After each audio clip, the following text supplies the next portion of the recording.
Sebetulnya Ibu tentang kunjungan Bapak Presiden.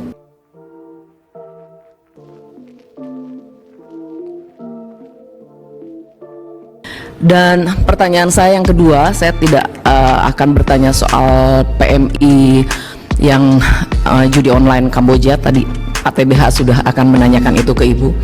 Dan saya hanya ingin tahu tentang sebetulnya Ibu tentang kunjungan Bapak Presiden yang ke Jerman, kemudian ke Rusia dan Ukraina, itu hasilnya seperti apa sih? Yang kita tidak pernah mendapatkan penjelasan, hanya membaca dari media. Apa yang kita dapatkan? Karena Ukraina sendiri melihat kecewa terhadap Indonesia yang dianggap tidak tidak konsisten, begitu ya, tidak konsisten. Dan Ibu juga pernah memanggil kedutaan Ukraina terkait ini. Saya kira yang saya baca seperti itu, Bu.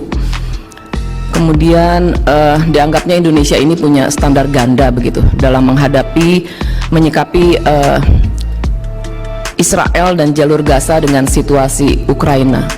Nah, Kementerian Luar Negeri pernah menyampaikan dan telah memanggil Dubes Ukraina, dan saya ingin tahu seperti apa perkembangannya begitu.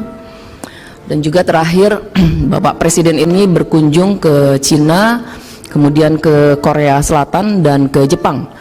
Nah, sekali lagi Bu, mungkin apa yang tidak disampaikan di media, mungkin kami boleh mengetahui kira-kira apa sih yang benefit untuk Indonesia, kemudian mungkin juga ada investasi baru ataupun perkembangan politik baru.